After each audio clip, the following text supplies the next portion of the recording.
And good afternoon, everyone. This is Kilo Charlie 9 Victor Kilo Victor. My name is Jim, and this is the Friday afternoon Qso-Vlog network. This is a directed network, and I am net control. If at any time during this net should an emergency arise, please notify net control, and we'll stand by and allow those in need to access this frequency. Is there any priority or emergency traffic at this time?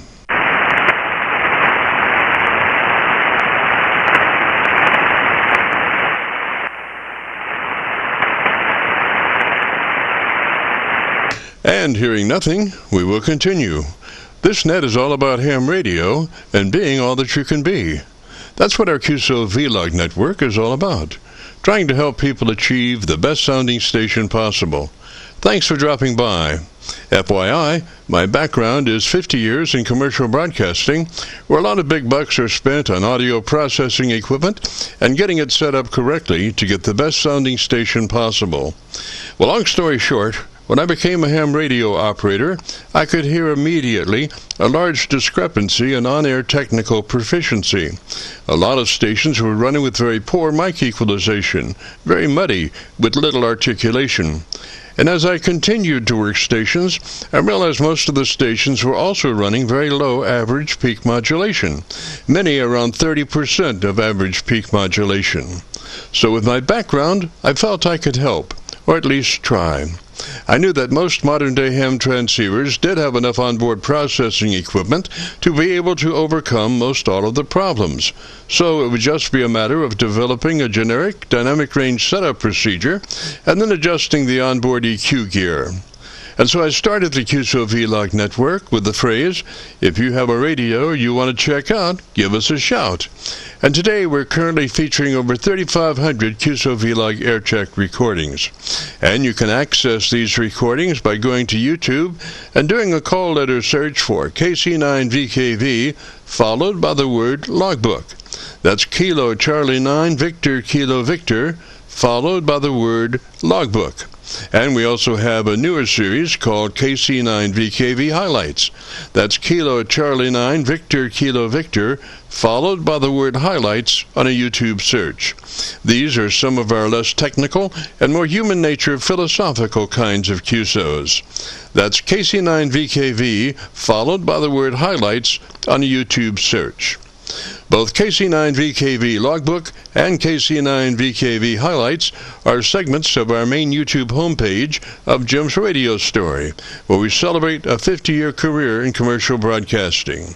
A 50-year journey from a 5-watt pirate radio station as a 12-year-old to production director of a major 50,000-watt AM broadcast facility.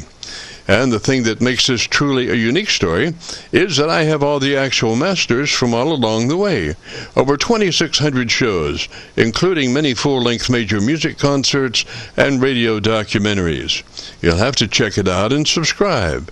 Jim's Radio Story on a YouTube search. Our mission statement for the Qso-Vlog network is to establish a higher technical level of radio transmissions of the human voice by the intelligent utilization of available electronics in current amateur radio transceivers. Our setup, while generic in nature, converts the average 10 dB dynamic range transmitter with an average 30% of peak modulation to a much fuller 3 dB dynamic range with an average 80 to 85% of peak modulation. This substantial boost in audio transmit level is extremely beneficial in high noise levels and heavy QRM. It allows you to punch through when others fail. The second part of our transmitter setup has to do with proper mic equalization. We're looking to optimize the transmitted voice for a higher level of intelligibility through the use of EQ patterns that bring out the articulation aspects of the human voice. Again, why need to hear the voice if you can't understand the words? Also this afternoon on the receive side, we're running 5 Internet SDR receivers, monitoring New York, Pennsylvania, Georgia, and Virginia specifically, and in addition, we're running our newer number 5 Hocus Pocus Internet SDR receiver, loaded with 50 additional pre-programmed Internet SDR locations, spread out over 20 states across the eastern part of the United States. Also on the transmit side, we'll be running our no SWR, specially oriented, resonant tuned dipole antenna. One leg of this resonant tuned dipole antenna runs broadside to Montreal, Canada. The other leg runs broadside to Miami, Florida. As we were constructing our station, our mantra was 20 over from Montreal to Miami with a hotspot through the Carolinas. And today we'll be running our input source indicator, so when we switch from an internet SDR receiver to our local receiver, you'll be able to hear the switch and see the switch. You'll have to check it out on our YouTube Qso-Vlog video. As we come together for another Friday afternoon Qso-Vlog network, let us pause just a moment for the amateur radio operator's prayer. Lord, we pray for clear 20 over S9 communications today. Let all our transmissions fill the air and reach their destinations QSA 5 to be understood by all. And as we pray for good radio conditions, let us also pray for good human conditions. We pray that you will protect everyone, including and especially our elderly. And also, Lord, we seek your divine intervention to bring peace to a very divided United States. As we go through a very conflicting time in America's history, with dark clouds all around, we pray that you'll reduce life's daily political QRM between our brothers and sisters. And through your love and guidance, show us the way to find peace and harmony. Help us to communicate with one another 20 over S9. Thank you, Lord, and God bless and protect America. Amen. To continue, since this part of the band has many nets trying to operate in a very limited area, we'd appreciate all stations checking into our Qso-Vlog net to keep their band pass to no wider than 100 to 2900.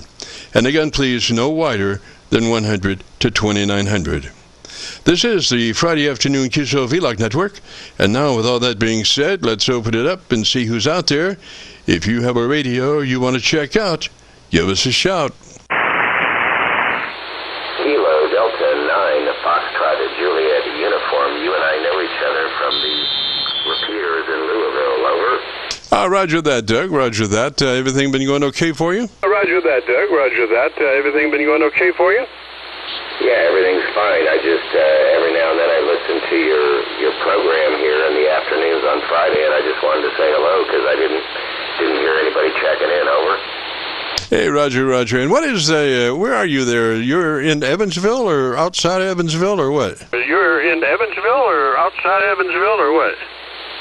Yeah, I'm outside Evansville. How's this antenna sound? Over. Let's see, I'm copying you on my Georgia antenna right at the moment, and you look to be about 5 over the Georgia noise level. I didn't have a good copy on my local antenna. Why don't you come back and let me try my local antenna again, Roger? Local antenna. Why don't you come back and let me try my local antenna again, Roger?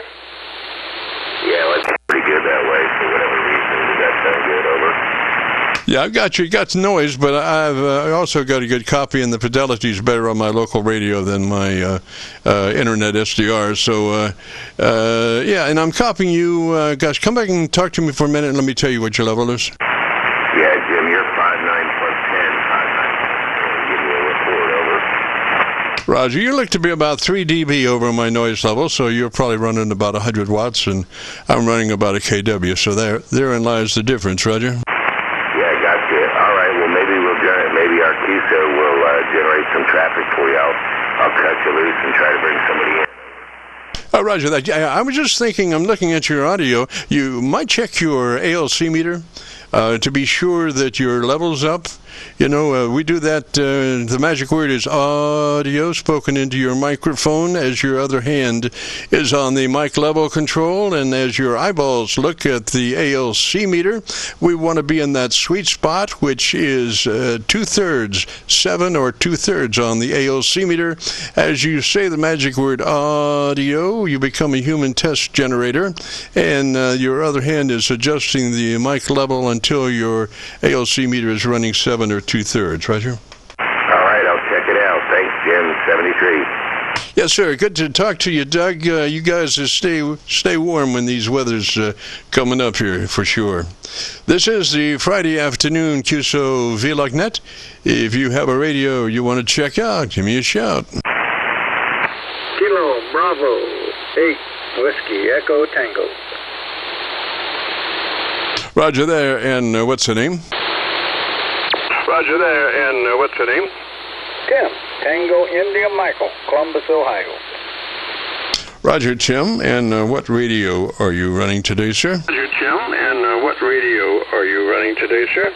Yaesu FT DX 1200, and I was just wondering, on the ALC, I don't know how that works. Can you explain it to me? Yes, sir. Yes, sir. Matter of fact, why don't we run through some procedures here prior to that, and then we'll touch on that also. First thing is to be sure that that radio is running in the TBC wide configuration, that is 100 to 2900. You have options there, and what we're suggesting is that you opt for that 100 to 2900. That lets your transmitter be all that it can be, and then gives you just a slice of daylight before you're into somebody else's conversation. So the TBC we're looking for is wide, 100 to 2900, Roger. Wide, 100 to 2900, Roger. I'm not sure I know where to get that. Okay, it'd be in, your wrench and hammer settings, transmit, sideband, coming up in that area. Sideband, coming up in that area. Are you familiar with this radio, this 1200? Not really, sir. No, I'm just saying, generally in your manual, in your, area, it's in settings, transmit in short sideband, and then into your TBC. And that, well, I tell you what, why don't you just take a note that you want to put your radio, make sure your radio is in that 100 to 2900 transmit bandwidth. So you'll just, look that up and get it in there. But that allows your transmitter to be all that it can be, and then gives you just a slice of daylight before, you're disturbing somebody else's conversation. Roger? You're disturbing somebody else's conversation, Roger. Roger, I've been writing this down. I got it down here. Now tell me about this ALC. That's something to do with the audio or the drive. How's that work? Yes, sir. I'll tell you that in just a minute. I want to go on with the setup procedure, and you take notes. Following the TBC adjustment, then you would be into your compressor, and processor, and we want that at a 3. It's a very limited amount. Nobody will ever hear it really on the air, and that's why we chose it. It's nice. It doesn't pump. So 3 on your compressor processor. That's a 3 out of 10 or 30 out of 100, and we're headed towards that ALC, Roger? Out of 100. And we're headed towards that ALC, Roger? Okay, I got this all wrote down. Yes, sir. Okay, now let's move to that ALC. Now, the ALC meter is showing the output from your limiter as far as the flow goes on your radio. So what we want to do is, as we say the word audio, we have our hands on the mic level control, and we adjust the mic level control until the ALC meter is running 2/3. 2/3 on the ALC meter. As you say the word audio, you become a human test generator, and you adjust your mic level until your ALC meter is running 2/3, Roger? Until your ALC meter is running 2/3, Roger? Okay, Roger on that. And that will, determine the amount of audio that you're hearing, or the RF that you're hearing? Well, it's both. I mean, when it becomes sideband, it is RF audio. But that adjustment on your mic level sets your modulation correct. And the sweet spot on the ALC meter is 2/3. So we want to try to keep our audio in that 2/3 area. And what we suggest is that sometimes you just keep that ALC meter out so you can see it, and you've got to have something to do as you talk to your friends and neighbors around the world. So what you want to do is be looking at that ALC meter and try to keep your voice in the sweet spot of 2/3 on that meter. Roger? In the sweet spot of 2/3. I believe I got that figured out. That should be right where it is now. Yes, sir. Yes, sir. And let me hear you now. Why don't you tell me the best thing you like about your radio for about 10 or 15 seconds? The best thing you like about your radio for about 10 or 15 seconds. I like it because it's so... I'm sorry, I needed a little bit more time. I got 6 or 7 things to consider here as far as antenna inputs and audio. So if you could, ask about 15 seconds so you tell me about your radio and what you really like about it. Tell me about your radio and what you really like about it. Well, all right. I think it's pretty good radio. Seems to be doing a pretty decent job with a homemade antenna up there that... probably putting out about 100 watts now, maybe, somewhere in that vicinity. And that's probably enough time for you to figure out what's going on with this radio. Yes, sir. I've got you on my local antenna, which is a 7300 on the dipole. And do you know how to get to your EQ page, your tone control page on that radio? Tone control? No. I know how to get to the tone level. The equalizer, do you know how to get to the equalizer? Oh, yeah, I got that. I can get that. All right, so just remember now, you will be in the P set of controls on that equalizer. P set of controls on your equalizer, probably, Roger? Yeah, hold on, let me write that down. It's a P set of controls because what happens is when you hit the processor running, then you switch to another EQ bank, the P bank of equalizer controls. And I don't know why that is. I mean, whatever. But it's a trap for a lot of folks because they don't realize that, they just switch to equalizers when they hit their compressor processor. But therein lies the truth, Roger. Roger, I got it turned off right now. I just don't even have it turned on. What is that you don't have turned on? The processor. Now see the mic equalizer switch here too. Yes, sir. Okay, but see, we just went through and set up that compressor processor for 3. So you want to leave that on. Your compressor processor is on at a 3. Roger? I don't know. Let me turn it on.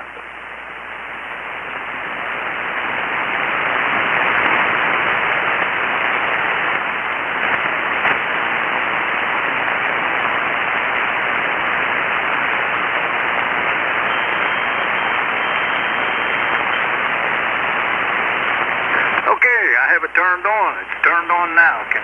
Did it make any difference? Roger, now just we have to be so very careful because we talk about a lot of different things now. What is it that you just turned on? The mic equalizer.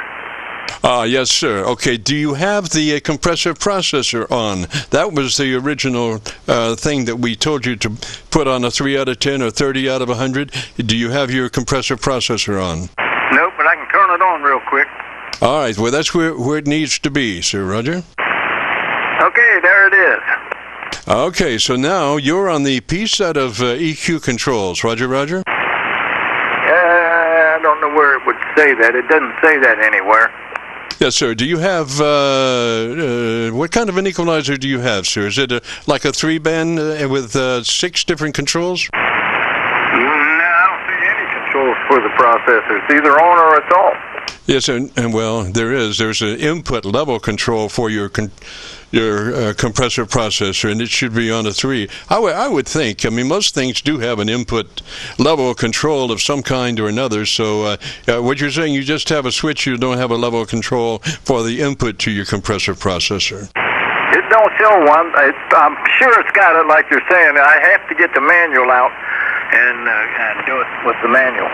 Yes, sir. Okay, we'll just make a note to do that then. And so we're into that equalizer, and what I'm looking for is just a little more treble boost on your microphone equalization, like about 3 clicks boost, treble EQ from where you are. Roger? Roger, let me write that down. You go so fast I can't keep up. Oh, I'm sorry. I got my cadence set for mid-America, sir. You should hear them up north. You go, and down south, it's like this. I try to seek a middle cadence, Roger. I hear you. But any time that I'm going too fast, just say so and I'll slow down. Well, I'm not real quick. I'm 85 years old, you know.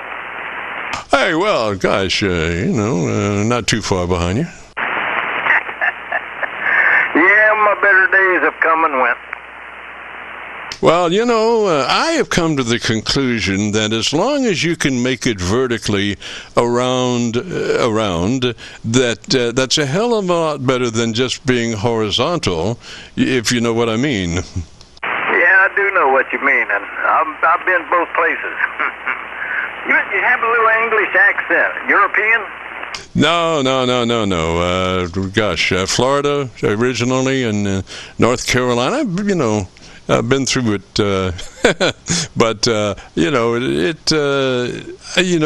am a voice connoisseur of folks. I really, really love those guys down in the hills of Tennessee, man. That was one of my great things.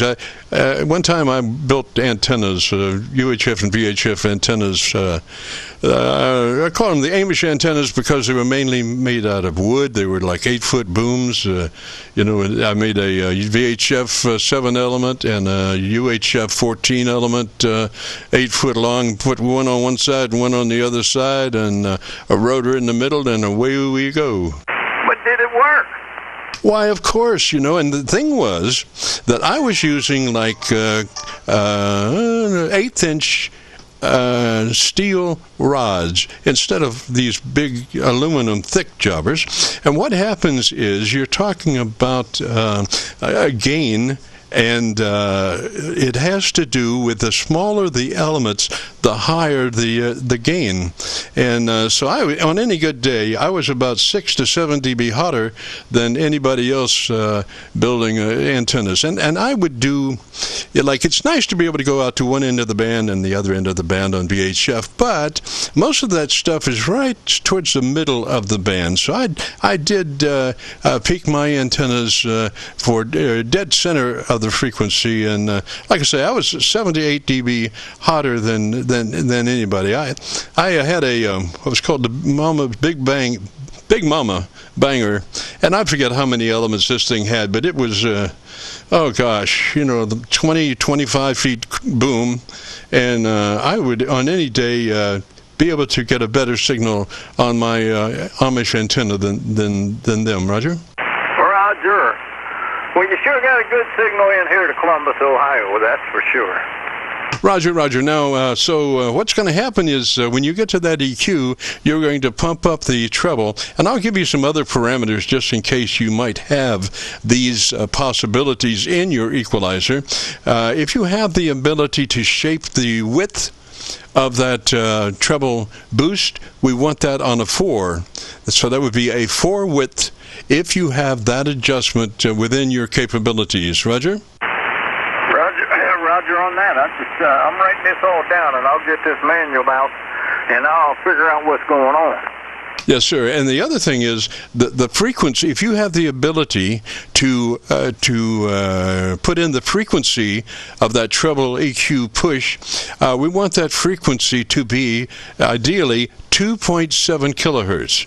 2.7 kilohertz is the ideal push frequency for treble EQ. So, and then three clicks above what you're currently running, it would be the level. Okay, I got it wrote down.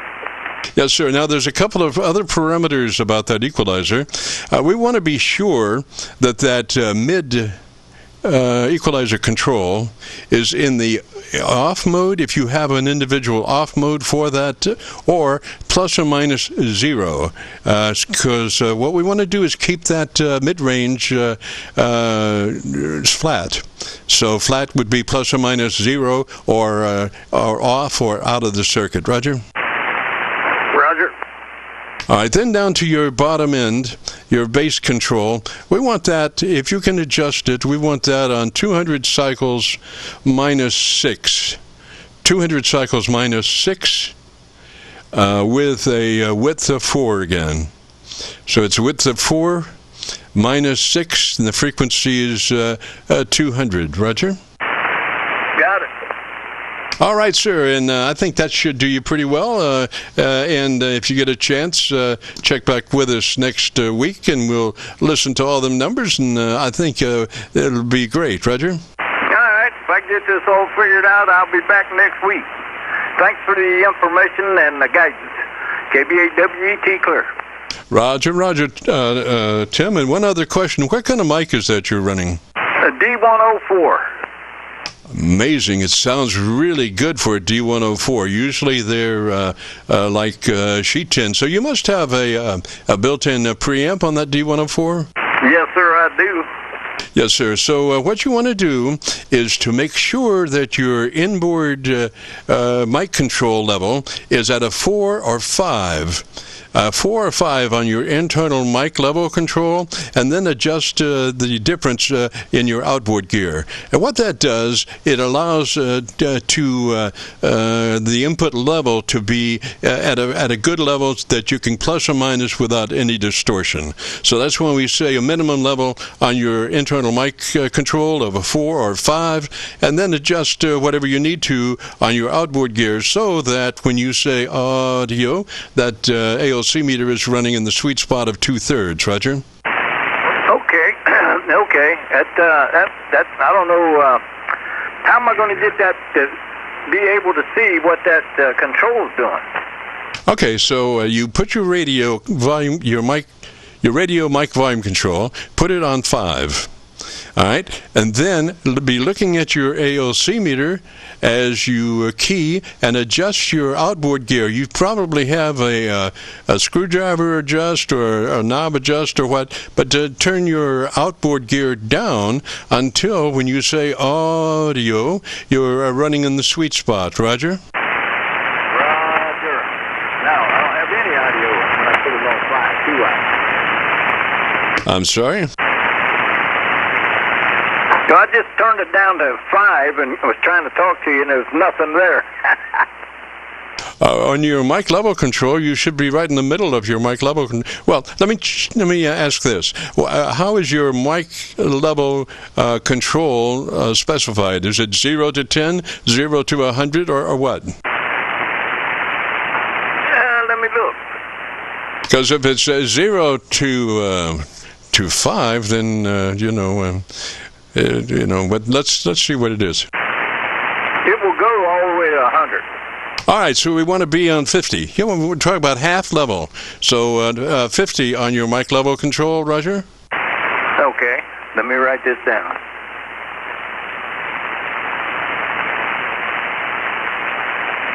So that's 50 on your internal mic gain control, Roger? Internal, you're referring to the radio, or you're referring to the microphone? I'm referring to the radio, your internal mic control on your transceiver. Okay, that's what I wanted to know. Yes, sir. So once you get a 5, or 50, I'm sorry, once you get 50, then I want you to key up and look at your ALC, and as you say the word audio, adjust your outboard level control until you're in the sweet spot. Roger? Boy, there you go. That's probably overmodulating right now. Yes, sir. So you need to turn your outboard gear down until, as you say the word audio, don't stress it, just say it, audio, and adjust your external mic level control to where you're in the sweet spot of 2/3 on the ALC meter.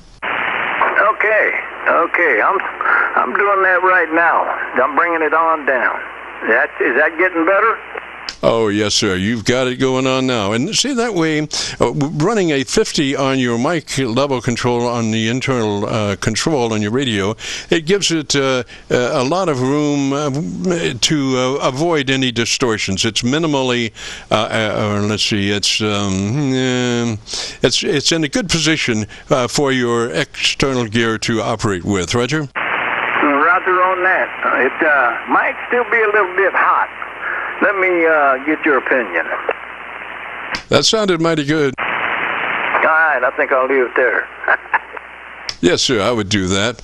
And so tell me about your antenna system again, and let me listen to your audio. That's a homemade wire GR-V5. That's a homemade wire GR And it's 50 feet up in the air, and it's the ends are going north and south from Columbus. Yes, sir. Yes, sir. Boy, I tell you, Chum, I don't think you need to worry about the EQ. Your curve just is beautiful, and it is 3 dB dynamic range, which means that your average percent of peak modulation is 80 to 85%. So as far as the EQ, don't worry about that. You're just perfect, Roger, and you're perfect. I think you're just perfect everywhere. So if you want to hear it, if you go to YouTube and do a call letter search for Kilo Charlie 9 Victor Kilo Victor, followed by the word logbook, that will take you to this recording. It'll be cut number 1 in a series of 3,500, and I'll have it uploaded to YouTube by noon tomorrow. Roger? Roger on that. I'll certainly try to do that. That'd be interesting. Well, all right. I thank you for your time and your patience with me, and it's been enjoyable, and I'll figure this all out. Of course, you gave me a lot of studying to do, and I got to figure out all this, but it's good to know. Yes, sir. Now, I had a dissertation I wanted to do, and it has to do with microphones, and it has to do with the element in the microphone, and it has to do with voices. And how you make voices, how a human makes voices. You have a voice box that starts, a certain tonality, and then it comes up in your mouth, and your mouth, as you move your mouth, you form the words. And the thing is, though, here's this microphone with an element in it, and what it's looking for primarily is the sound of your voice. It wants to reproduce the sound of your voice, which is, by the time it gets to that mic element, it is vibrations, and also mixed with that are wind velocities that the mouth makes as it makes these words. Sometimes the wind velocities are 4 times, 5 times hotter than the actual word. So here is this microphone that has to choose where the voice is versus what to do with all these wind currents that are headed into it, and is it his responsibility to translate all these large wind currents into electron pulses along with the voice. So sometimes you can work a microphone in such a way that you are generating more QRM than you are actual words. And what I'm getting at is that sometimes, if I were to tell you for $5 you could buy a filter that would take out all of that stuff, $5. You can't even buy a cup of coffee for $5, but $5 for a foam windscreen that goes over your microphone that filters out all these large velocity wind currents and just leaves the words for that microphone to deal with. Roger? Yeah, but what does it do about the temperature variations? I'm quite sure temperature also affects that. No, not much. Not much, really, that I know of, and there wouldn't be any reason. Now, you have all kinds of mic elements. You have dynamic mic elements, and you have electret mic elements, and obviously electret elements are going to be more sensitive and would derive much more with a windscreen than the dynamic mic. The dynamic mic would not be as subject to tracking wind velocities than would be a electret microphone, because they are so sensitive. Electret microphones are just, I love them. You're listening to one right now, electret microphone. They're such a beautiful top end, Roger. Roger on that. It does sound really good. Sounds very good, as a matter of fact. Well, all right, I'm going to let you go. I got to run there and take care of some other businesses. A lot of work. But thanks a lot again. I do appreciate your time and effort, and the learning curve that I just increased a little bit. So thanks again, KBAWET Clear. Roger, Roger, Tim, 73, sir. You have a great afternoon, a beautiful weekend. And if you get a chance, join us next Friday, and we'll listen to those new numbers that you're going to crank in. 73. This is the Friday afternoon Qso-Vlog net. If you have a radio you want to check out, give me a shout. Kilo 8, Echo Papa Sierra. Station Sierra, come back slowly phonetically with your call sign. Station Sierra, come back slowly phonetically with your call sign. Kilo 8, Echo Papa Sierra. Echo Papa Sierra, Roger, Roger, what's the name? Echo Papa Sierra, Roger, Roger, what's the name? The name here is Eric. I'm calling from near Columbus, Ohio. Roger, Eric, and what radio are you running today, sir? Roger, Eric, and what radio are you running today, sir? We are on the Kenwood TS890. Is that an older radio? Is that an older radio? It's about, I think they've been building it for 6 or 7 years, something like that. Maybe a year longer, but yeah, it was being manufactured originally, I think, in 2018. So it's one of the, I guess, our second best radio today. Roger, Roger. So what we're looking for is on that transmit bandwidth, we want that to be 100 to 2900. That will allow your transmitter to be all that it can be frequency response-wise, and then give you just a slice of daylight before you're into somebody else's conversation. So the transmit bandwidth we're looking for is 100 to 2900. Roger? We're looking for is 100 to 2900. Roger? Roger, Jim. Yeah, you have helped me set this radio up in the past. So we've got all the parameters set. We're at 30 on the compressor. The TBW is set to 2900. We've got 2/3 on our ALC. Today, I wanted to have you analyze the audio. I'm running a Heil PR40 dynamic studio microphone.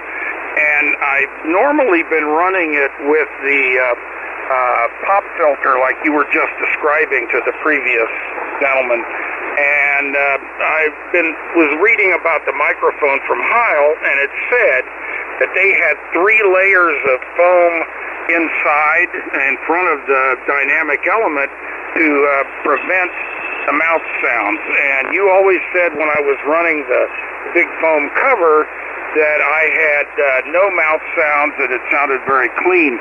So today I took off that foam cover, and I'm just curious if it sounds like the plosives are under control, or if I need to go back to the cover. It sounds good. I haven't really detected any, but running that outboard windscreen, that outboard foam windscreen, does not detract from the words. So it's like an insurance policy that I would run that. I definitely would run that because, like I say, when a person speaks, there are more things going on than just what you're hearing. The words, there are all kinds of wind turbulences that many times exceed the level of the word, and the microphone has to choose between finishing on the working on the word or working on this other turbulence, and gosh, there's nobody to say, hey, forget the turbulence, except a windscreen, and that's what the windscreen does. It just deep sixes all these wind currents and just leaves the words. I would if you have that foam windscreen, I would put it on and think of it as like a $10 piece of equipment that guarantees absolutely that you're not going to have any distortion. See, now here's the thing. What happens is when the microphone misinterprets just the words and gets into these wind velocities, it starts to generate distortions. And, you know, by today's standards, most amateur radio transmitters are very, very clean. They're really clean. So here's this microphone that's in doubt as far as, you know, maybe it generates QRM louder than the word itself. And you don't want that. So for $5 or $10, you can get this filter, that magic filter that just eliminates all that, maybe 60% of distortion that's there. I mean, once you get the electronics under control, then the other thing is the audio chain. And like I say, a microphone can be subject to misinterpreting some of those air pressures if it's not running a foam windscreen. Roger, Roger? One of those air pressures, if it's not running a foam windscreen. Roger, Roger? Roger, Jim. I slipped the Heil foam cover back over the microphone, and everything else is the same. I'm running close. It's just a little bit less on the ALC, but everything else seems to be the same. So one other thing I did from our original, I should say, setup with all the equalizer and everything is I have backed off of this microphone by 2 inches because I really don't want to get a whole bunch of bass in there from the proximity effect. Absolutely, and a wise choice. I think where you are now is just absolutely perfect. I would run it exactly like that. Don't do anything to it. Just turn it on and talk. Sounds beautiful, and I think when you listen to it, I think you'll agree. So if you go to YouTube, do the call letter search, Kilo Charlie 9 Victor, Kilo Victor, followed by the word logbook, will take you to this recording. It'll be cut number 1 in a series of 3,500, and I'll have it uploaded to YouTube by noon tomorrow. Roger? 500, and I'll have it uploaded to YouTube by noon tomorrow. Roger? Roger, Jim. I've done that in the past, and it really has helped me understand. Perform a wonderful service for the amateur radio community. You perform a wonderful service for the amateur radio community, and in this case, I'm going to leave the foam on.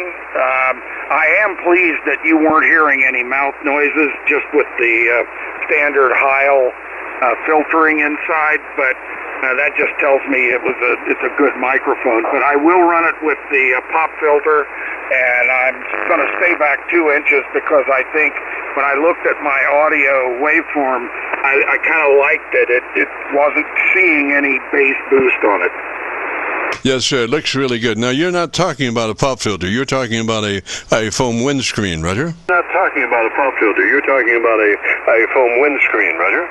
That's correct. I just use that term generically, but yeah, it's a great big ball of foam that Heil sells to go over that microphone. Roger. Pop filter is a round thing with the cloth strung over it, and you put it in front of the microphone, and it allegedly takes rid of the pops. Well, a foam windscreen does even better, because what happens, even if you have an internal windscreen protection, one can encounter noise, wind noise, as the wind goes past the mic diaphragm. Let's see how to put this. In other words, if you were speaking right into the microphone, you could possibly hear some distortions that the mic itself would create, but an external windscreen just takes care of that too, Roger? An external windscreen just takes care of that too, Roger? Roger, yeah, and I really didn't know that those round discs that do the filtering were technically the pop filter, so thanks for squaring me away on that one. But I do find that this big ball of foam that Heil sells for the mic has been good, and I just wondered how good the mic was without it. So I'm pleased. That tells me that it's a quality mic, and everything's fine, but I don't have any problem at all running the big old foam head on there. Roger, and that's the neat thing about a good foam windscreen. It doesn't distract from the audio part of the thing. There is no frequency roll-off with a good quality foam windscreen, and you can get those at your local music store for like $5 for those that might be thinking about it, in the color of your choice, and so just pass along that information. I've got a piece I'm going to read here, a dissertation I wrote that maybe can present this in a more succinct function. Roger. Present this in a more succinct function. Roger. Yeah, I would love to hear that. I think it would help. I don't know how long it would take, whether it's 10 minutes or 15, but it probably would be a wonderful thing for you to consider doing during your broadcast sometime. I think you'd be reaching a lot of people, and a lot of folks don't realize the science behind all of the sound. So I think you writing that is a wonderful thing. I will be watching your vlog tomorrow, and we'll see how this all sounds with and without the foam head. So again, thanks, Jim. I'll let you get back to the people you're helping. I give you a big 73 for all you've done for me. This is K8 Echo Papa Sierra, clear. Roger, Eric 73, sir. Yeah, you have a great afternoon, beautiful weekend, and if you can join us next Friday, we'd love to have you. This is the Friday afternoon Qso-Vlog Network, and now time for another thrilling edition of Adventures in Radioland. This segment, microphoned wind distortions. Audio distortions can come from many different directions, obviously from electronic contributions, but also from acoustic audio contributions. And one must keep in mind that distortion is distortion wherever it comes from. And the broad definition of distortion is an unwanted entity in the audio signal that distracts from the basic transmitted signal. It is a self-induced form of QRM. What if I told you you could possibly reduce 90% of your audio distortion by way of a special filter? And you might ask, how much is this going to cost me? Well, how about $5? You can't even buy a cup of coffee for $5. I'm talking about using a foam windscreen over your mic input. There is an extremely important filter for your mic. It separates your voice from all sorts of acoustic noise being generated by your microphone as it attempts to recreate certain sound pressure anomalies that are reaching your mic's microphone element. And a foam windscreen over your mic input stops these large wind currents from getting to your mic element, thus leaving your mic element to just deal with the pure audio without wind distortions. So when one speaks, you have the sounds of your voice, but also with that, your voice is producing large levels of wind pressure, many times over the actual sound pressure of your voice. But a foam windscreen can filter out these anomalies, and before you hit your mic element. The foam windscreens can be purchased at your local music store for under $5, and it's one of the best investments a ham operator can make to clear up his transmitted audio signal. And this has been another thrilling edition of Adventures in Radioland. This segment, Microphone Wind Distortions. Something to consider, and foam windscreen will take care of that 100%. So if you're looking for one of the best things that you can give your station, it would be a foam windscreen on that microphone just to clear up any possible distortions. This is the Friday afternoon Qso-Vlog Net. If you have a radio you want to check out, give me a shout. If you have a radio you want to check out, give me a shout.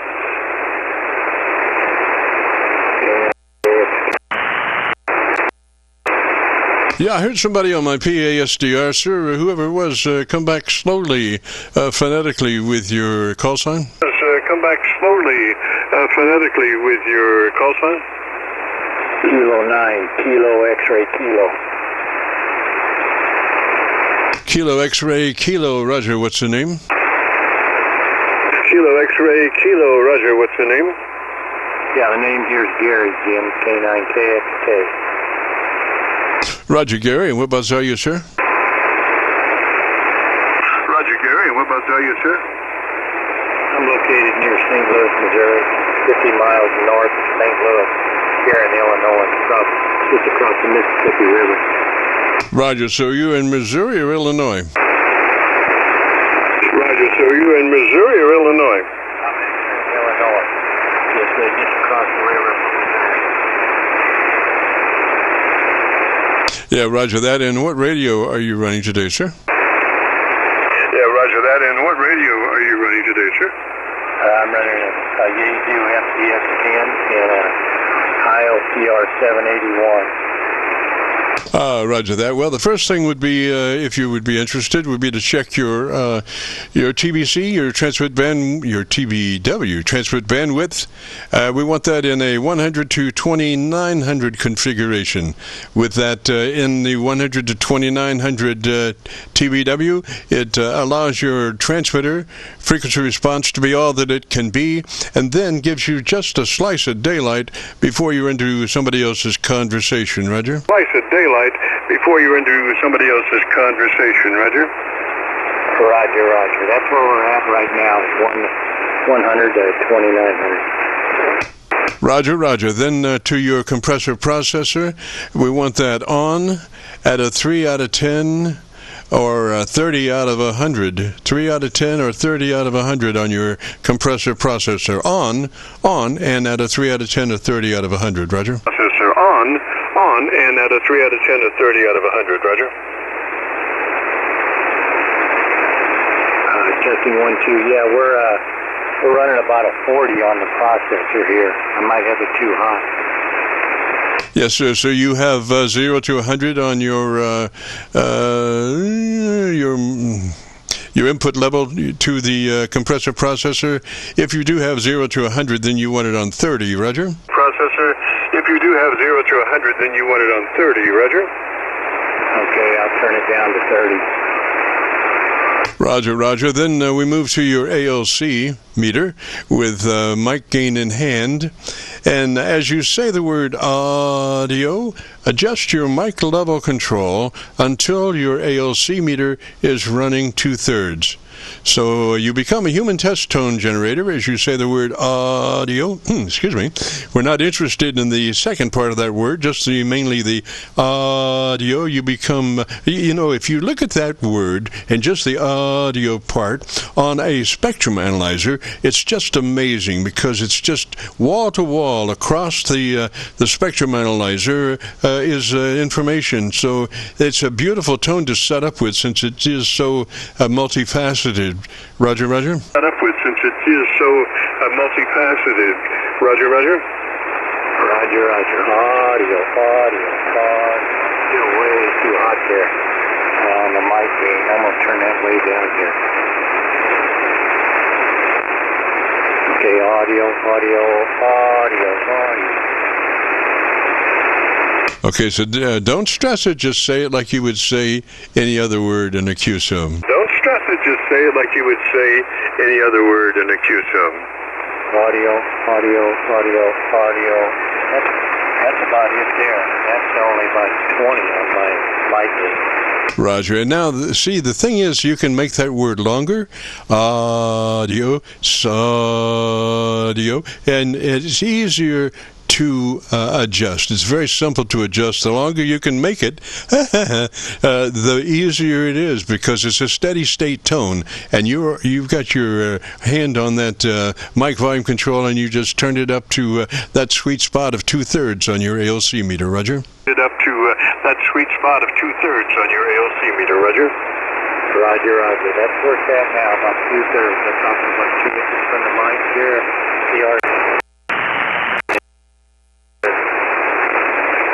Roger. And if you get a chance, I'm pitching foam windscreens today. You could reduce maybe up to 70 or 80% of your distortion through a foam windscreen that makes sure that the air pressures are eliminated before they hit the mic element. We were talking about wind velocities as one speaks. Sometimes wind velocities are 3-4 times hotter pressure-wise than the actual word. So the microphone is put in a position of it has to differentiate between these other air pressures that's hitting it versus the audio, and it can't tell exactly where that changes. So a foam windscreen just comes in there and just takes the air pressures away, and the microphone is just left to deal with the pure audio of your voice. Roger? Just left to deal with the pure audio of your voice. Roger? Roger.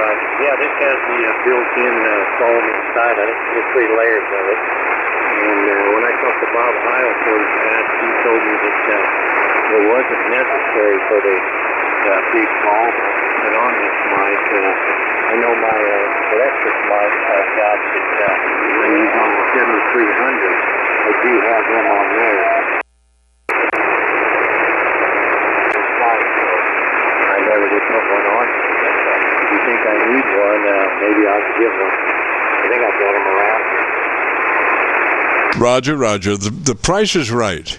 Like $5 or under $5, for the insurance policy of not having to even think about maybe these transient air pressures making noise going over the microphone, where the element is sitting there right in the front of the microphone, and sometimes these wind pressures can actually cause noise working through the grill of the microphone. So what happens is when you put a foam windscreen over the whole microphone, you're ensuring that you're not going to have any kind of problem. You can work that mic just any way you want, and the price is right, $5, Roger. Just any way you want, and the price is right, $5, Roger? Roger, yeah. Yeah, I'll check it out sometime. I know I've got a bunch of them around here that I've got on my other mic, the electric mic, but I don't know. I like to look for these mics. I need to cover them up, pretty mics and cover them up with that big old dog. So I guess you got to do what you got to do, though, if you want to sound good. Thanks a lot, Jim. K9VKV. Roger. Well, that's my situation too, But the thing is, you're talking about a piece of gear there that you wanted to maximize its performance.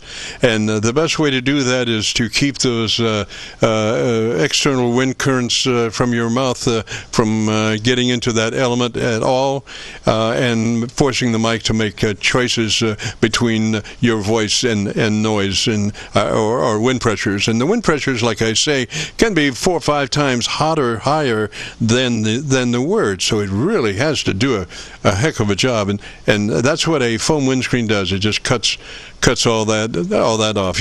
And you'll be amazed, Roger. Well, now you have 3 stages of that already in your mic. But what I'm saying is, with an external one, it just takes care of any other possibilities as far as noise and wind turbulence, Roger. Noise and wind turbulence, Roger? Roger. Hey, what kind of mic do you run over there? I'm just kind of curious. Never had heard you talk about it. Roger. Now, this is a homebrew electret microphone, and what I love and I've developed is called a passive equalizer. It's actually, I call it a crisper. And what this is, it's a you know what a phone jack looks like with a rubber sleeve on it. I take a razor blade and cut the back end of that sleeve off, so you just have a round cylinder. And the thing is, you can take an electret microphone element and push into that holder there, that rubber holder, and then you have a tube sticking out in front of the mic about 1/4 of an inch right at 1/4 of an inch. And what that does, it shapes the audio and crispens it up. And it's a rising characteristic that by my 6 KC, you're probably +5. So it's got a nice rising, for enunciation, a nice rising characteristic. So it's a homebrew microphone with a crisper on it, comes out, and since it's an electret microphone, it has to have a phantom power supply. So I'm running what is that? Anyway, a preamp that furnishes the DC to the electret microphone. It also gives me just a little bit of limiting on the output of that. And then maybe 3 dB or something like that, and then into a 3rd octave equalizer, so I can complete my EQ, and then it splits, and one side goes to the video recorder, and the other side goes to the input to the 7300. Roger. Side goes to the input to the 7300. Roger. Roger, Roger. Yeah, well, you got it working for you. You sound like an FM radio station broadcaster there. Sounds pretty good. Thank you, sir. And it's just amazing now that the state of the art, as far as sideband radio is concerned, the manufacturers have been doing just a heck of a job as far as getting those signals as pure as they can, without distortion, and how to handle levels with your ALC meter and your mic level control setting, that and all. It's just amazing the capabilities of sideband radio today as far as fidelity is concerned, and that's why I think now that we worked out that transmit bandwidth, so we're all that we can be, and we've got good adjustments on our ALC meter for 100% modulation. So the only other thing that can possibly pose a problem as far as distortion is the translation of an acoustic signal to an electronic signal through the microphone, and that's why we want to use that foam windscreen. Roger. The microphone, and that's why we want to use that foam windscreen. Roger. Roger, Roger. Yeah, I'll leave you with one point. All the modern radio manufacturers here that they need to improve on is these aftermarket speakers that they sell with these radios that, they're just not the quality. We're all trying to get the best audio out and listen to the best audio, and they could definitely improve some of these speakers that they produce. I don't know if you agree with that or not, but I've got some good quality speakers here. They're not from the actual Yaesu and Icons and all that, but that's an improvement. I wish they would make it. Upgrade their outboard speakers for their radios that you attach to them, because you buy a $4,000 or $5,000 or $10,000 radio and you got a cheap $100 speaker with it that really doesn't have the sound quality that it's capable, that the radio is capable of. WB2VKL. KC9VKV. Roger, Roger. Well, let me say this. If your speaker system, outboard speaker system, has a subwoofer in that configuration, your frequency response on the low end is going to go down to around 40 cycles or somewhere around there. So what I would suggest, and you might check it out, is anywhere, but even Walmart has a speaker system around $50 that has a subwoofer in it, and all you need to do is plug that into your speaker out on your radio, and you've got it. Now there are other things that you probably want to have, like I have an automatic mute system that when I hit my mic on, it mutes the speaker. So I have a 6-position input selector for my audio that shows my 5 internet SDR audio taps as I go. It's a rotary switch, and as I go around, I can go to any one of those 5, and then there's a 6th location on that switch, which is my speaker out from my 7300, so I've got that, and that switch is furnishing the input to the house audio system, but you have to have or should have a relay that mutes that input when you talk. Otherwise, you could be. Well, let's see. You could probably get away with local radio. Because that would mute that. But I'm talking about, like I've got 5 other inputs there for these internet SDR locations that need to be muted when I talk. Otherwise, you would be hearing, the latency coming back from the internet, and it would be just a mess. Roger? Back from the internet, and it would be just a mess. Roger? High-end Motorola military speakers that military use, and they're really great for radio. And they're kind of high dollars you find them used, but it makes a big difference compared to, like a user speaker. Anyhow, I got to get going here, Jim. Thanks for the help, and I'll have to check it out on YouTube here. You helped me on my icon here a while back, but I just wanted to get some help on this MDX10 here. I hope it's working pretty good now. K9VKV. Roger, Gary, 73, sir. Good to talk at you if you want to hear your audio.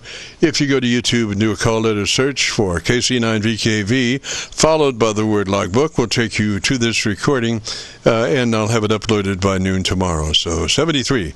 This is the Friday afternoon Qso-Vlog net. If you have a radio you want to check out, give me a shout. Qso-Vlog net. If you have a radio you want to check out, give me a shout. WB2, Victor, Kilo Lima. Station Indian Lima, why don't you give me about 10 seconds and tell me about your antenna system, and I'll look around and see if I can find a better path for us, Roger? Your antenna system, and I'll look around and see if I can find a better path for us, Roger?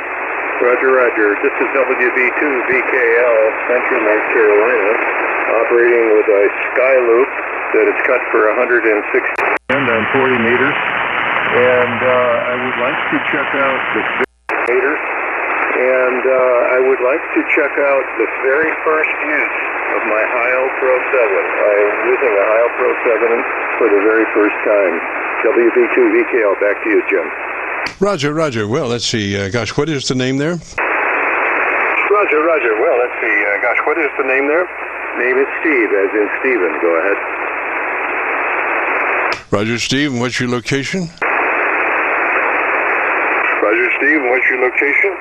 Location is Central North Carolina. Over. Roger, sir. And my North Carolina SDR is down. I don't know why.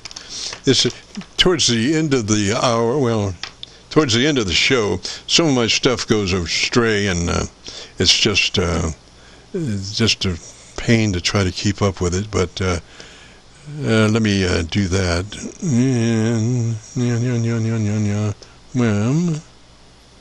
And okay, so Steve, why don't you tell me about the best thing you like about your radio, Roger? Steve, why don't you tell me about the best? Okay, Jim. The best thing I like about the radio is I get frequent from the 7300, and I've had the 7300 for several years. And the amazing thing about the radio is that I continue to learn about a feature that I had not known about.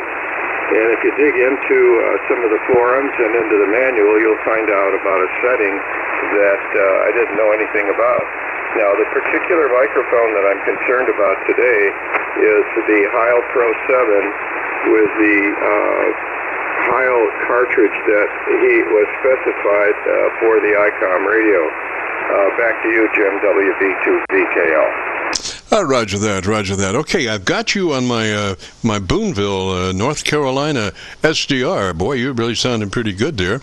And what I would suggest is that we maybe just look at a couple of things, as far as that transmit bandwidth, making sure that's in the 100 to 2900, because these that thing will affect your frequency response and your microphone, by rolling off the top end if you're not in that 2900. So we suggest the TBW at 100 to 2900. And if you're unfamiliar with that, just take a note to check that out, Roger. To check that out, Roger. Roger. I made the note, TBW setting 100-290, over. 2900, Roger. And so then we would move to your your processor, on, and at a 3 out of 10 or 30 out of 100. We're only looking for a third of the capabilities of that compressor processor, and that level is almost imperceivable as far as somebody listening to say that you're running a compressor or a processor or not. It's so light, Roger. So it's a 3 out of 10 or 30 out of 100 on your compressor processor, Roger. On your compressor processor, Roger. Roger. Over. Yes, sir. Then into your ALC meter. All right, so this is where you set your modulation. And the ALC meter is affected by your internal mic volume control. So what you want to do, you say the magic word, audio. Don't stress it. Just say it. Don't worry about the second part of that word. And we're just looking for that audio. And hold that for as long as you can as you adjust your mic level so that your ALC meter is running in the 2/3 position. 2/3 position on your ALC meter as you say the word audio. Roger? You say the word audio. Roger. 2/3 on the ALC setting. Over. Yes, sir. And you could do that now if you wanted to. Can you see your ALC meter? Can you see your ALC meter? Yes, I can, Jim, and I would like to have more time with you.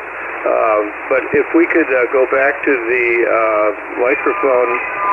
Stupid phone is ringing here. I'm sorry. The microphone is new to me. It's on a Heil Pro 7 headset, and I've never used it before, and I have never had any audio reports using the boom mic on the Heil headset. Over. Yes, sir. Well, normally what we do is run that boom mic out as far as we can get it in front of us, and then at the last minute take a 90. So you want that element to be as far back, far in front of you as you can, as the boom will allow you, and then at the last minute make that 90. Roger? Make that 90. Roger. Roger. Right now, I am at 4 fingers, if you will. 4 fingers in front of me. Over. Yes, sir. That's fine. Now, what I want you to do is go back and double-check your level. To be sure, as you move that mic in and out, it's going to affect your frequency response, and it's going to affect your level. So right now, we want to just go back to your ALC meter and reestablish 100%. So it's audio, and adjust your mic level until your ALC meter is running 2/3. Roger? ALC meter is running 2/3. Roger. Roger. I have the ALC meter displayed at right now, and I'm going to move the boom out. The boom is completely away from my mouth now. The ALC meter is barely reading. I'm about halfway back to where it was, and now I'm back. Now I am at 2 fingers. Over. Yes, I would run it just, I'd run it just like that. As you moved out further away from you, I could start to hear your room. I could start to hear the walls echoing. So where you are at that last transmission is perfect, Roger? Transmission is perfect, Roger. Roger. I'm at 3 fingers, and I do have sheetrock walls in here. Unfortunately, they do echo. Over. Oh, yes. Well, I heard them. They sounded really good. Now, if you wanted to do a WABC kind of thing, you could run it like 8 inches away, and you would have plenty of echo in there, Roger. Plenty of echo in there, Roger. Roger. Well, Jim, I'm going to say goodbye and thank you so much, because I have heard your activities in the past, and I have never been able to contact you at times that I was on the air, and I feel very fortunate that we have had this QSO. Over. Yes, sir. Yes, sir. My pleasure, and I'm glad that you got by, and hopefully, you can crank in some of those numbers, and maybe if you want to hear your audio, if you go to YouTube, do that call letter search for KC9VKV, followed by the word logbook, will take you to this recording. It'll be cut number 1 in a series of 3,500, and I'll have it uploaded to YouTube by noon tomorrow. So, let's see here. Hang on just a minute. What's the name there? What's the name there? Oh, is that Steve? This is Steve here, WB2 Victor Kilo Lima.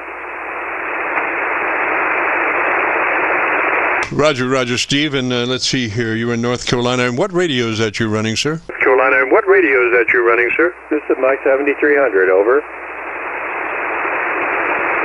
Roger. Never heard a bad 7300. They all sound just beautiful. And I suggest that, as our conversation has been tending today about the foam windscreen, just a little added protection to avoid any possible wind currents in that microphone, and just to, clear up the act. For $5, you can't beat the insurance policy, Roger? Roger. Now, Mr. Heil provided a foam slip-on foam cover for the boom mic, over. Yes, sir. Well, you can use that if you wish, but for $4 or $5, your local music stores would have one that would be, probably do just as well. But whatever you like, it as long as it's a good foam windscreen, whatever. Roger. Roger. Now, do you maintain an operating schedule, Jim? Only on Friday afternoons from 3:30 till 5. We do the Qso-Vlog network on Friday afternoons, 3:30 till 5 on 7188. Roger? 5 on 7188. Roger? Roger. 7188. I've made a note of it. And Jim, thank you so much for listening to my audio and your very constructive comments. I appreciate them very much. So I'm going to say 7-3 and let somebody else jump in. And I hope you have a wonderful rest of your period on the air. This is WB2VKL 73. Roger, Steve, 73, sir. You have a great afternoon, beautiful weekend, and join us next Friday. This is the Friday afternoon Qso-Vlog net. If you have a radio you want to check out, give me a shout. Whiskey Bravo 4 Delta Charlie.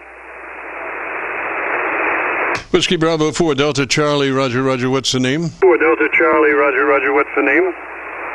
Hey, Jim, the name is Dale, Delta Alpha Lima Echo, and I am in the northern part of South Carolina. Roger, Dale, sounding really good, sir. What radio are you running? I'm on a Flex 8600 and using an old Shure SM58 microphone. Oh, Roger that. What that radio, that Flex 8600, does it have a transmit bandwidth selection? In other words, does it have like 3 different selections, or do you just have? Can you adjust those transmit bandwidths? Yeah, Roger, you can adjust the transmit bandwidth, and I have it at 100 to 2900. Yes, sir, absolutely perfect. And then the input to that compressor processor, is it 0 to 50, 0 to 100, or how does that work? 0 to 100, or how does that work? Well, that one is not as adjustable like that. There's basically 3 settings. If it's on, there's a normal, a DX, and then a really good DX. So this is just the normal, and what this should be is just enough compressing to be there, but not an overwhelming amount of compression. Roger, you're talking about 3 dB or so? Yeah, it's probably, let's see here, this is actually around 5 dB is what it's showing. Yeah, that's fine. Then I know you don't have an AOC meter, or do you? it's not conventional. So there is a level meter, and I'm running it kind of what Flex recommends with the peak not going red, and then the average level kind of in the half to 2/3 range. Roger. You'd like to be maybe running about a 4 dB dynamic range, whereas normally we suggest a 3 dB dynamic range. And to explain that, if I were to put a VU meter tied across the audio of a PA system that you were talking on, as I looked at that meter, and as you talk, my meter would be bouncing around from 0 to -10 and back and forth like that. So we say that unprocessed audio has a 10 dB dynamic range. Unprocessed audio has a 10 dB dynamic range. So, but it's too great a dynamic range to actually transmit on single sideband. We want a fatter signal. So what we want to do is convert that 10 dB dynamic range to a 3 dB dynamic range. And what that means is with a 10 dB dynamic range, your average percent of peak modulation is 30%. But with a 3 dB dynamic range, your average percent of peak modulation is 80 to 85%. So that's a nice fat signal. But it's a signal that the words still have life. They're not jumbled up like you're trying to talk to the moon or something. They're very clean, and they have 3 dB dynamic range to move. What happens if you go past 3 dB and continue to crunch your audio? If you get up to 2 dB, 1 dB, it's almost impossible to understand the words because they're so distorted. And for another word, then if we were backed off to a 3 dB dynamic range and 80 to 85% of peak modulation, Roger. 85% of peak modulation, Roger. Yeah, Roger. So all that being said is also that we're looking for folks to get on the bandwagon as far as getting a foam windscreen to set over their microphone to take care of any wind transients that might come along. That sometimes we speak and sometimes the wind turbulence out of our mouth is maybe 4 or 5 times hotter than the actual word that we're speaking. So here's this poor microphone that has to choose between the voice coming in plus these other things, these wind currents, and it doesn't know from Shinola about how to do that. It tries to do that, but it still has a problem. So we can really help that mic out a great deal by getting a foam windscreen which will shunt these wind pressures off before they hit the element, Roger? Before they hit the element, Roger? Oh yeah, and I use a windscreen, so I certainly adhere to that advice. Yes, sir, and past the point that a good foam windscreen does not hinder the audio in any way. I mean, it's still passing, the top frequencies just fine. They don't. A good windscreen does not roll off that, Roger. Windscreen does not roll off that, Roger.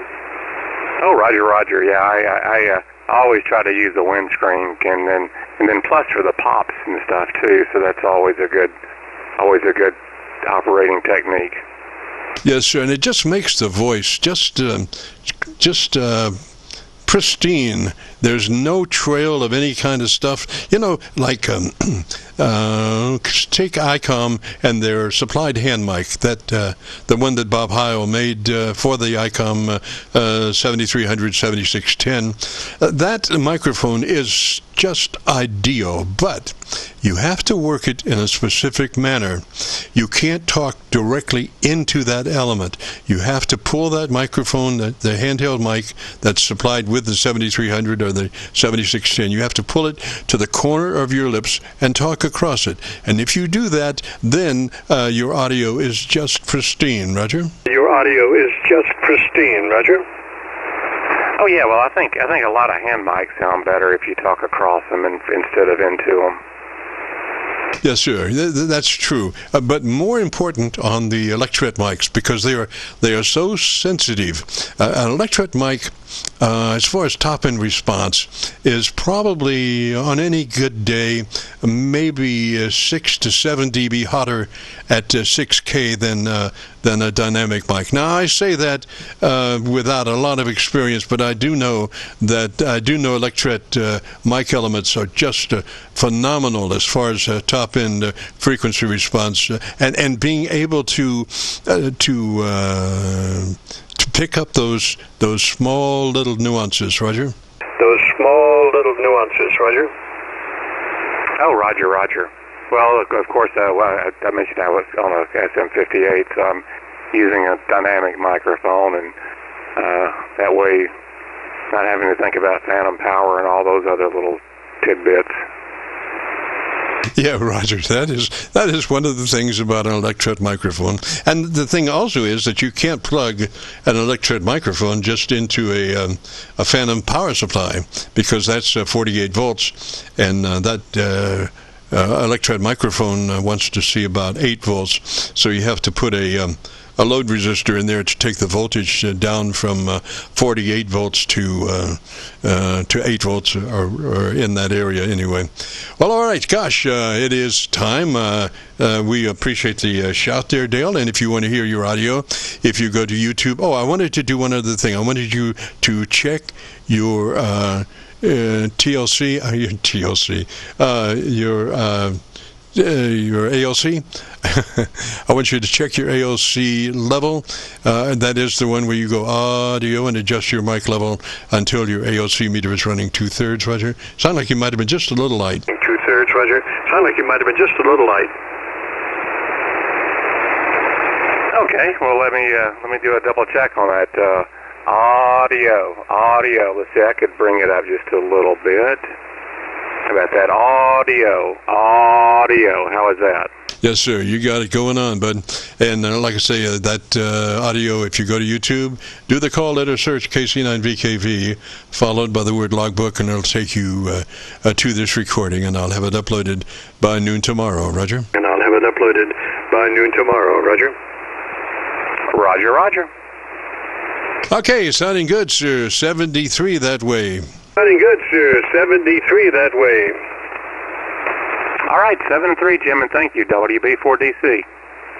Roger, Dale 73. This is the Friday afternoon Qso-Vlog net, and if you participated in today's show and want to hear your audio, if you go to YouTube and do the call letter search for Kilo Charlie 9 Victor Kilo Victor, followed by the word logbook, we'll take you to this recording. It'll be cut number 1 in a series of 3500, and I'll have it uploaded to YouTube by noon tomorrow. So, with all that being said, this is Kilo Charlie 9 Victor Kilo Victor, returning the frequency back to normal amateur radio use.